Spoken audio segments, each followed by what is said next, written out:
Boa noite a todos. Que Jesus nos abençoe e que possamos todos nós recebermos tudo aquilo que viemos procurar. Natal com Jesus. Vamos aproveitar esse nosso momento e fazer uma viagem no tempo e no espaço. Vamos voltar a quase 2000 anos, na Palestina, por onde Jesus caminhou, auxiliou e pregou o seu Evangelho.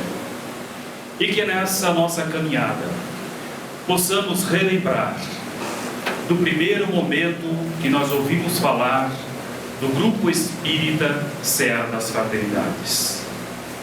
Pegando o gancho do Edson, relembrar como éramos antes da Seara, o que somos hoje.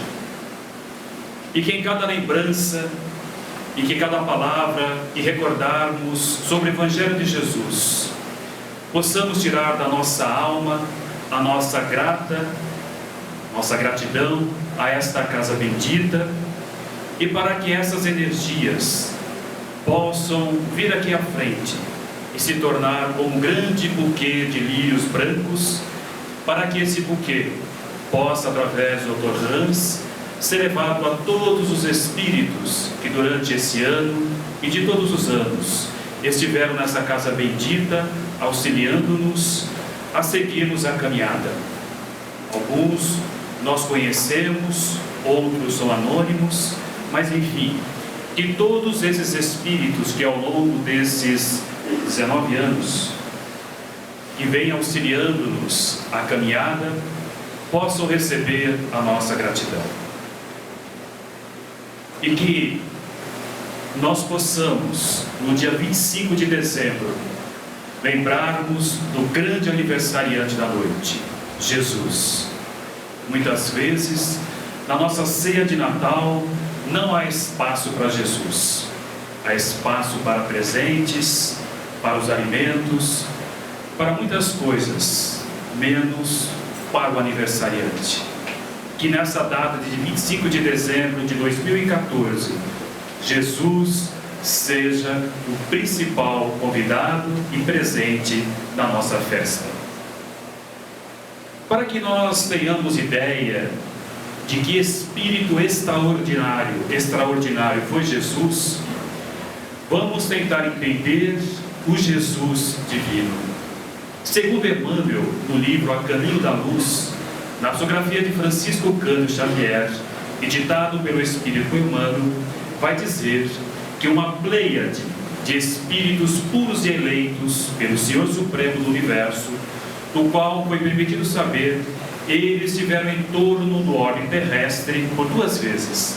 A primeira, quando a Terra se deslocava da nebulosa solar, e a segunda vez, quando se decidia a vinda de Jesus ao orbe terrestre. Os estudiosos da Terra asseveram que a Terra data 4,5 bilhões de anos. Nessa época, Jesus já era um espírito puro. Allan Kardec, em O Livro dos Espíritos, vai asseverar, na questão 625, que Jesus é o guia e modelo da humanidade. E João vai registrar, no capítulo 1 do seu Evangelho, no Novo Testamento, que o Verbo se fez carne e habitou entre nós. Quando Jesus veio à Terra, era uma época onde Augusto pedia que todos participassem do censo. E José e Maria saíram de Nazaré e foram até Belém da Judéia, para que pudessem fazer o seu registro. E nessa época Maria já estava esperando aquele que seria a luz do mundo. Só que quando José e Maria chegaram em Belém, e ela já sentia que o filho iria nascer, foram procurar um lugar para que pudessem repousar à noite. Só que nas estalagens não tinha lugar para José e nem para Maria. Então Jesus nasceu, como sabemos, numa estebraria, uma manjedoura, junto aos animais, mostrando a humildade desse ser que veio habitar junto a nós. Porque se naquela época não tinha lugar para Jesus, nas hospedagens, nas casas, muitas vezes, ainda Jesus não tem lugar em nossas casas, em nossos corações. Mas antes que os 3 magos, Baltazar, Belchior e Gaspar, viessem trazer ouro, mirra, para Jesus, para José e para Maria, antes nós precisamos lembrar daquelas almas benditas que levaram um cobertor, que levaram o agasalho, leite para José, para Maria e para Jesus. Muitas vezes em nossa memória fica essa passagem dos 3 reis magos e dos pastores. Mas e aqueles que foram ajudar o menino Jesus, a Maria e o seu pai José? Depois do nascimento de Jesus, o anjo aparece, o anjo Gabriel, para José e pede para que ele não volte a Jerusalém, ou melhor, a Nazaré, porque ali Herodes estava querendo dar conta daquele que viria a ser o Salvador do mundo, e eles fogem para o Egito. Jesus nasce numa manjedoura junto aos animais e já começa a fugir daqueles que queriam acabar com ele, se isso fosse possível. Passados-se 2 anos depois que Herodes morre, Jesus volta a Nazaré e tem sequência a sua trajetória como menino. Antes disso, é interessante nós lembrarmos e não esquecermos que o anjo Gabriel também apareceu para Maria e pediu para que ela não tivesse medo. Apareceu também para Isabel, que foi a mãe de João o Batista, e conta-nos que quando Maria foi visitar Isabel e se aproximou dela, ela sentiu que João, em seu ventre, pulava de alegria, ou se mexia bastante. E Isabel vai dizer: bendita tu és, mulher, entre as mulheres da terra, porque do teu ventre virá o Salvador da terra. E quando Jesus nasce, uma frase chama-nos muito a atenção. Quando o coral de anjos vão dizer: glória a Deus nas alturas, paz na terra e boa vontade para com os homens. Era o momento que a luz divina estava presente junto a nós. Jesus crescia, e crescia em bondade e amor. Conta-nos Humberto de Campos, no livro Boa Nova, na psicografia de Francisco Cândido Xavier, onde vai falar dos primeiros momentos de Jesus, que certo dia Isabel estava conversando com Maria e comentando sobre os 2 filhos. Isabel comentava que de um dia para o outro ela encontrava João entre as figueiras, apontando para o horizonte, talvez, provavelmente, ensaiando os momentos divinos que iria até o deserto de Judá para falar daquele que viria após ele. E Maria contava, e por muitas vezes era surpreendida com o menino Jesus junto à estrada, conversando com aqueles que caminhavam por aquela região. E não poucas vezes era surpreendida também dentro da sua casa, quando Jesus trazia um mendigo para que ele pudesse se alimentar e conversava com ele. Outras vezes, junto às lavadeiras, falando sobre o amor divino e do seu Pai celestial. E Maria vai contar para Isabel que depois de voltarem das festas da Páscoa em Jerusalém, ela ficou preocupada com Jesus, porque com 12 anos ela pegou ele junto ao templo, conversando com os doutores da lei. Ficou preocupada. E vai relatar Maria para Isabel que conversou com o doutor da lei para que ele pudesse ser o orientador de Jesus. Não foi a surpresa dela que, passados-se 2 dias, Jesus foi conversar com ela. Mãe, por que estás preocupada comigo? Não sabe que eu estou aqui para cumprir as ordens do meu Pai que está no céu? E Maria vai responder: estou preocupado contigo, Jesus. É o coração de uma mãe aflita.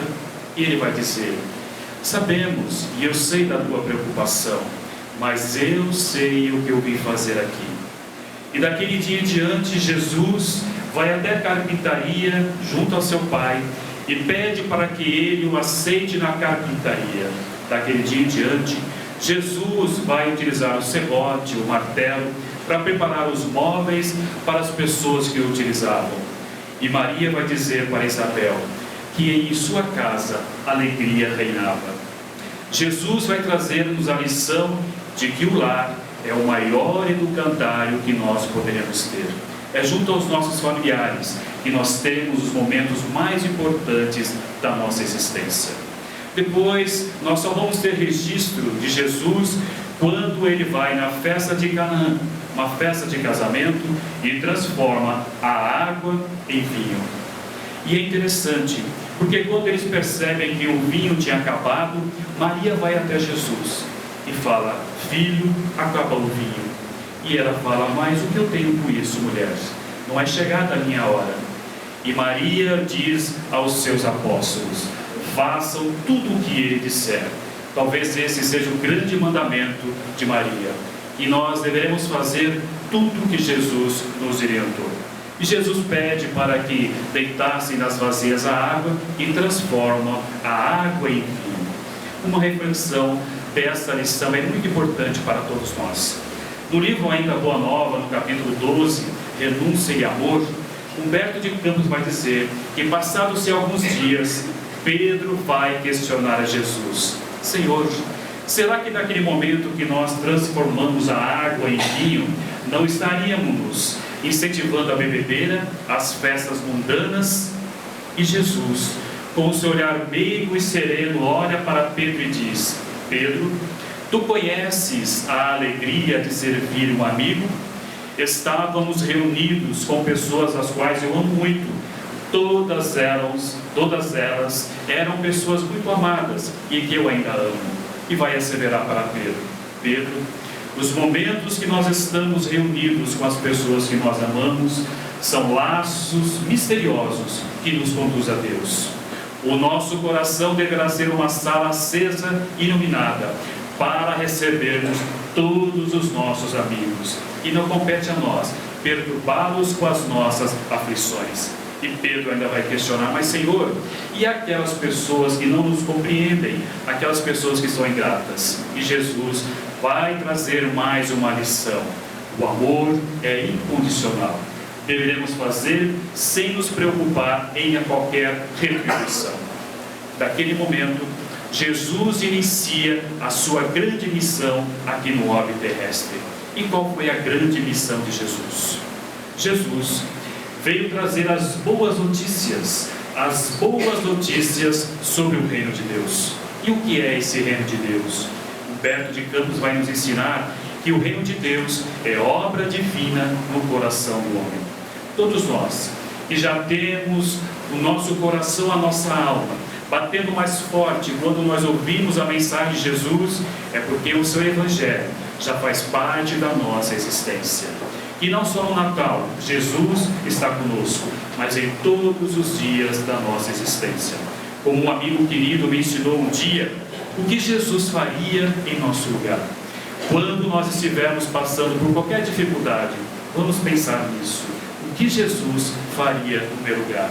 É claro, provavelmente Jesus faria muito mais do que cada um de nós. Mas Jesus asseverou: vinde a mim, todos vós que andais cansados e aflitos, e eu vos aliviarei. Tomai sobre vós o meu jugo e aprendei comigo, que sou manso e humilde de coração. O fardo com Jesus é mais leve. Se estamos passando por dificuldades, vamos até Jesus. Vamos dizer a Ele e fazer a nossa reflexão: será que aquilo que nós estamos passando não foi consequência de algo que nós fizemos nessa ou outra existência? A semeadura é livre, mas a colheita é obrigatória. Nós colheremos tudo aquilo que nós estamos plantando. Portanto, não há injustiça, há justiça. Tudo que nós estamos passando é porque alguma coisa nós fizemos. Mas felizmente, nós temos essa casa no caminho que ajuda-nos a parar e refletirmos o que éramos e o que nós somos agora, e o que queremos ser no futuro. Se nós queremos viver com Jesus, se queremos ter todos os nossos dias junto àquele Galileu, que aceitava a companhia de todos. Como asseveram os historiadores, Jesus foi tão grande que não coube na história da humanidade. Tudo que nós sabemos sobre a história é antes e depois dele. Por que Jesus foi grande? Porque Jesus era simples. Se nasceu na manjedoura, ele lavou os pés dos seus apóstolos na Santa Ceia e asseverou: aquele que quiser ser o maior no reino dos céus, seja o servidor. Feliz aquele que já despertou para essa maravilhosa condições de servir, sermos os grandes servidores. Que na noite de Natal, quando nós estivermos reunidos com os nossos entes queridos e porventura adentrar em nossa casa uma criatura da qual nós não temos muita afinidade, lembremos de Jesus. Todos que iam até Jesus, ele aceitava. Fossem os fariseus, os cobradores de impostos, as vendedoras de ilusão, os expropriados, todos tinham guarida no coração de Jesus. Ele acolhia todos, não questionava e nem perguntava. Todos aqueles que tiveram um encontro com Jesus mudaram a sua trajetória. Antes de Jesus, Pedro era um pescador de peixes. Após Jesus, ele era um pescador de almas. Mas apesar de Pedro ter convivido 3 anos com o Mestre, quando ele teve que dar o testemunho, ele negou o amigo por 3 vezes. Quando Jesus ressuscita e aparece na praia para os pescadores, Pedro fica feliz porque ele encontra ali o seu querido amado amigo. E Jesus vai dizer: Pedro, tu me amas? Sim, mestre. É claro que eu te amo. Pedro, apacenta as minhas ovelhas. E volta Jesus a perguntar a Pedro: Pedro, tu me amas? Sim, mestre, eu te amo. Apacenta as minhas ovelhas. Pedro, tu me amas? Como querendo mostrar para Pedro se ele estava realmente convicto. O que é amar Jesus? Sim, mestre, eu te amo. Apacenta as minhas ovelhas. Será que nós estamos apacentando as ovelhas que Jesus confiou em nós, para nós, os nossos filhos, os nossos pais, os nossos amigos? Será que realmente nós estamos amando as pessoas como se não houvesse amanhã? Ou estamos deixando para o dia seguinte? Quando Maria de Magdala entra na casa de Simeão e chora aos pés de Jesus, ao Jesus pegar no seu rosto, ele diz: mulher, por muito você ter amado, os seus pecados estão perdoados. E daquele dia em diante, jamais Maria de Magdala se ausentou da companhia de Jesus. Antes de Jesus, Maria de Magdala era uma vendedora de ilusão, como assevera o nosso querido amigo Saulo, que retornou à pátria espiritual há algumas semanas. E depois, Maria de Magdala esteve com Jesus em todos os momentos, que quando Jesus aparece pela primeira vez, aparece para ela. Poderia ter aparecido para sua mãe, para João, o apóstolo querido, mas apareceu para Maria de Magdala, mostrando que a verdadeira transformação moral não é externa, mas sim interna, que todos nós podemos mudar a nossa trajetória. Antes de Jesus, Tomé precisava ver para crer. Depois de Jesus, também continuou assim. E nós? Precisamos ver para crer, ou nós temos a convicção que Dr. Hans está aqui ouvindo os nossos sentimentos, que a equipe espiritual está acompanhando cada um dos nossos pensamentos e mostrando-nos o caminho pelo qual nós teremos que traçar? E estará conosco na ceia, no dia 24, no dia 25, em todos os dias, bastando que nós pensemos e poderemos pedir a sua ajuda, que eles sempre estarão presentes. Nós podemos estar descansando de férias, a espiritualidade não. Jesus jamais tirou férias, está conosco em todos os momentos. E aqueles que conviveram com Jesus e não mudaram a sua trajetória? O Lentulus, que hoje nós conhecemos como Emmanuel, teve um encontro com Jesus e não mudou a sua trajetória. Precisaram séculos e séculos para ele entender a mensagem de Jesus, que é simples: toca em nosso coração e toca em nossa alma. Quantos de nós já tivemos uma experiência com Jesus? Se nós tivéssemos já uma experiência com Jesus, assevera Joana de Ângeles, nós não temos mais o direito de sermos as mesmas pessoas. É necessário mudar. Se nós já tivemos contato com a mensagem de Jesus, não poderemos ser as mesmas criaturas. No local onde Jesus nasceu, cresceu, cantou as bem-aventuranças no Monte das Oliveiras, falou: bem-aventurados os pobres em espíritos, bem-aventurados os misericordiosos, bem-aventurados aqueles que perdoam, que ajudam, que auxiliam, os mansos e os pacíficos. Na terra onde Jesus nasceu, de vez eles estarem amando uns aos outros, eles estão armando uns contra os outros. E nós? Será que nós estamos amando uns aos outros ou estamos armando uns contra os outros? Quando estamos participando do amigo secreto da nossa empresa, qual é o nosso sentimento? Quando estamos participando do amigo secreto em nossa família, qual é o nosso pensamento?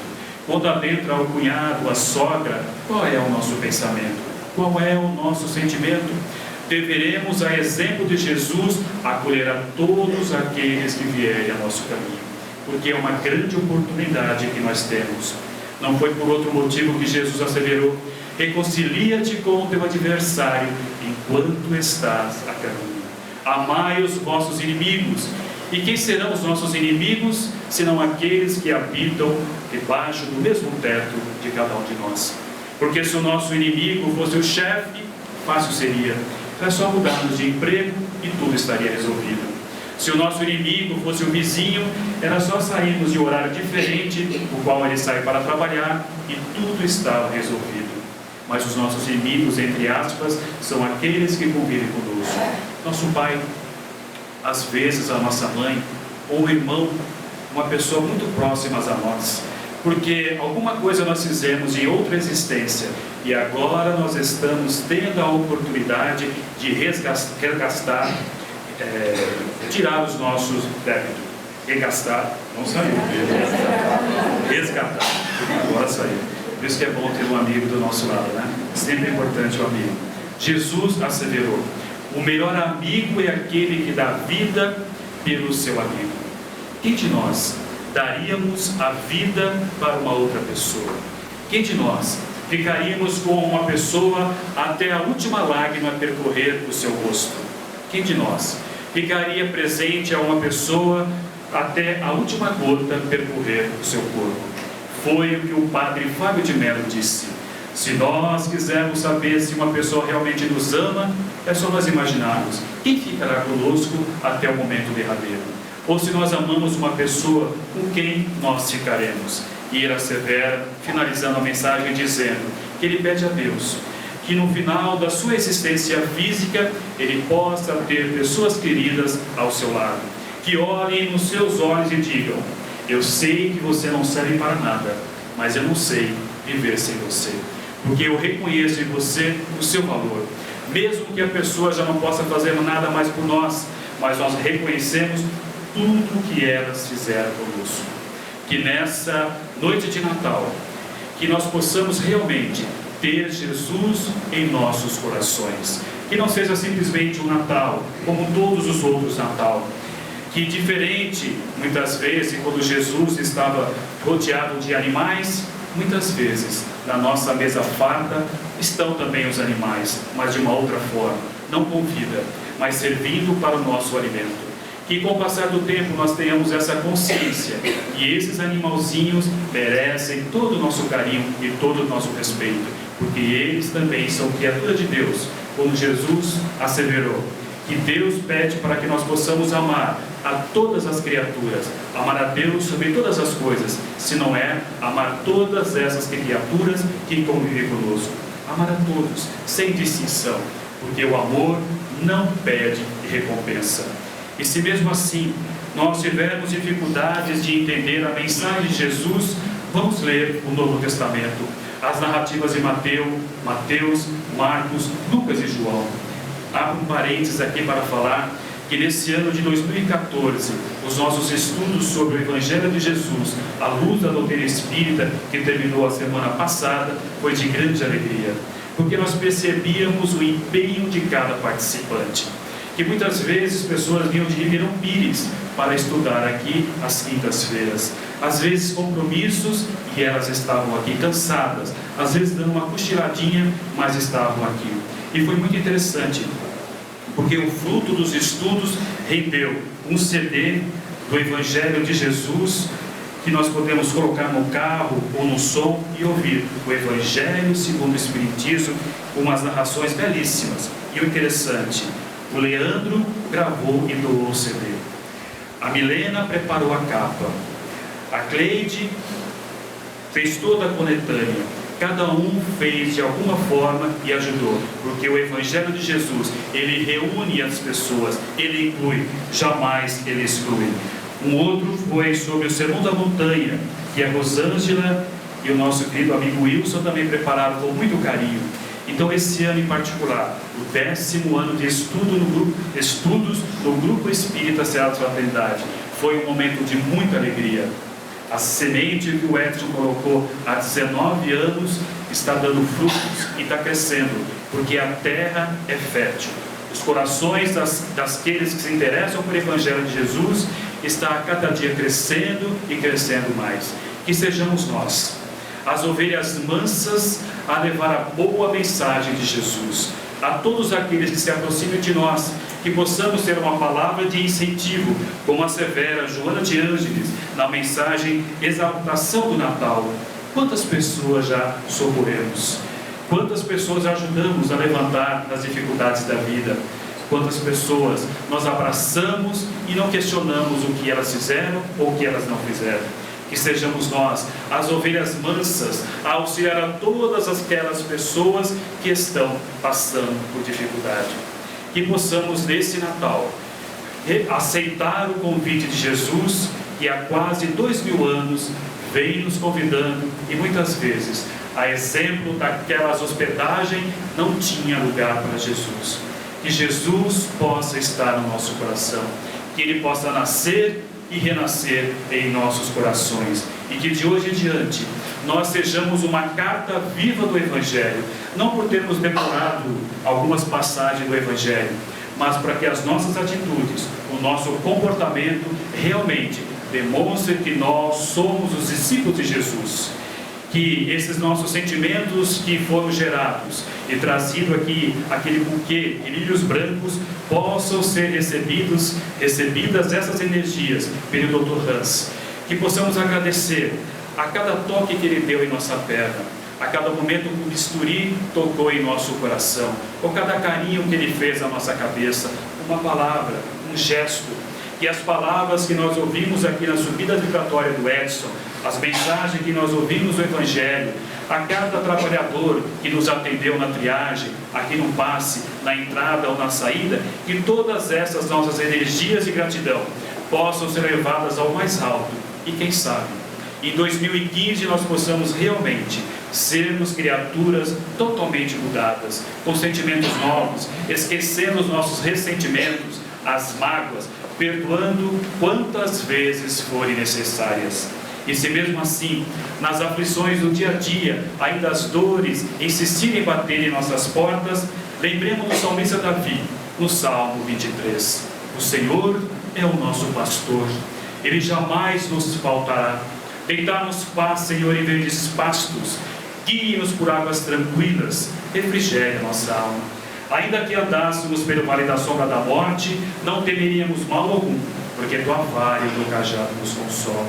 Prepara, Senhor, uma mesa frente aos nossos supostos inimigos. Unge a nossa cabeça com óleo e o nosso cálice de amor transbordará. Certamente que a bondade e a misericórdia nos seguirão em todos os dias de nossas vidas. E habitaremos com o Senhor, não só nesse Natal, mas em todos os dias a partir de hoje. Que assim seja.